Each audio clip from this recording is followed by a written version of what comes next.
Omdat ons een is met Jesus Christus, is ons ook een met mekaar. Ons het dan ook 'n deel aan mekaar. Deur die nagmaal vorm daar hegte band van eenheid tussen ons en Christus, maar ook 'n hegte band tussen die medegelowiges wat die nagmaal gebruik. Jy luister na Kort en Kragtig en ek is Fanie Meiburg. Kom ons word kragtig deur die woord. Vrydag het aangebreek vinniger as wat ons gedink het. Ons knip ons oog en dan is daar nog 'n dag, nog 'n week verby. Ek gesels met jou vandag verder oor die nagmaal. Ons het deel aan mekaar. Ons het eers gekyk nadat ons deel het aan Christus Woensdag en nou kyk ons dat ons deel het aan mekaar. 1 Korintiërs 10 vers 16 tot daar by vers 17 lees ek weer vir jou die beker van danksegging, die nagmaalbeker, wat ons met danksegging seën. Is dit nie die gemeenskap met die bloed van Christus nie? Is dit so? Die brood wat ons breek, is dit nie die gemeenskap met die liggaam van Christus nie? Is dit so? Ja, vers 17. Omdat dit een brood is ons almal een liggaam, want ons het almal deel aan die een brood, Jesus, en ons het almal deel aan mekaar, een groot liggaam, een groot brood, die liggaam van Jesus Christus. Ek lees gou vir jou ook daar 1 Korintiërs 12 vers 12 tot 14, want net soos die liggaam een is, en baie lede het, en al die lede van die een liggaam, al is hulle baie, een liggaam is, so ook Christus. Want ons is almal ook deur een gees gedoop tot een liggaam. En daai gees wat hy van praat is die Heilige Gees, nê? Of ons Jode, Grieke, slawe, vrymanne is en maak nie saak wie wat ons is, en ons is almal van een gees deurdronge, want ook die liggaam is nie een lid nie, maar baie. Paulus gaan verder dan vers 25 en dan sê hy, daar moet geen verdeeldheid in die liggaam van Jesus Christus wees nie, want die liggaam van Jesus Christus moet eerder sorg vir mekaar dra, daar in 1 Korintiërs 11 vers 25, sodat as die een lid ly, almal saam ly, om die las te verlig en almal saam voel en stry en ook as een geëer word, dat almal daardie selfde eer sal kan ontvang. Ons deel in die lyding, maar ons deel ook in verhoging. Dis wat eenheid met mekaar beteken, kind van die Here, dis waarvan die nagmaal spreek. Ons is een met Christus, maar ons is ook een in die liggaam met mekaar, en dit is wat Paulus hierso bevestig en beklemtoon. Maar daarom het Paulus hom ook uitgespreek, net daar in 1 Korintiërs 11, en hy het spesifieke riglyne daar gestel, dat daar orde sal wees wanneer daar nagmaal gehou word. En deel van die orde is eenheid onder die liggaam van Christus. Geen skeringe nie, sê hy, geen partyskappe nie, en dat daar gelyke sorg rondom die nagmaaltafel sal wees, dat niemand eers blootgestel sal word wat dalk arm en behoeftig is nie, dat daar nie 'n klasseverskil is wanneer daar genader word tot die nagmaal nie. Daar moet orde wees.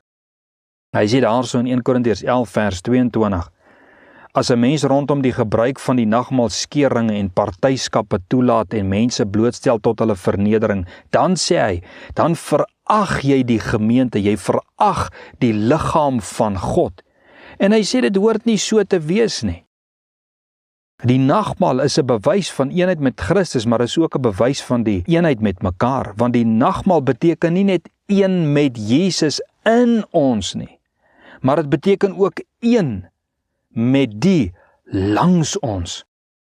Nou sal jy dalk 'n bietjie beter verstaan wat Handelinge 2 vers 44 tot 47 beteken. Hy sê, almal wat gelowig geword het, was by mekaar en het alles gemeenskaplik besit, en hulle eiendomme en besittings het hulle verkoop en die opbrengs onder mekaar verdeel volgens wat elkeen in nodig gehad het. Jy sien, hier kom die gelyke sorg en dra mekaar se laste, stel mekaar nie bloot nie, daar's nie klasseverskille nie.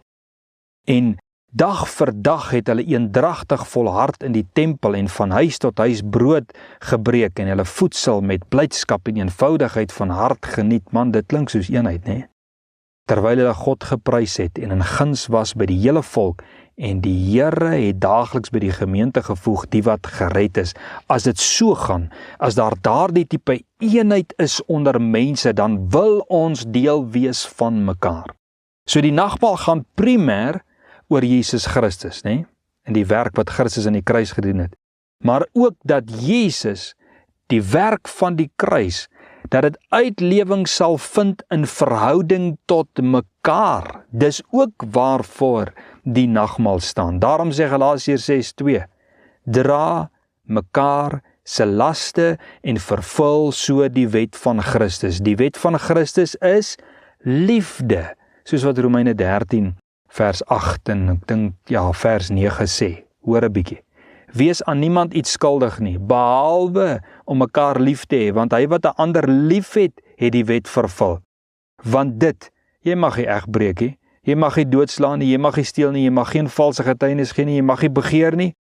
Watter ander gebod daar ook al mag wees, word in hierdie woord saamgevat, jy moet jou naaste lief hê soos jouself. Dit is waarvoor die kruis staan.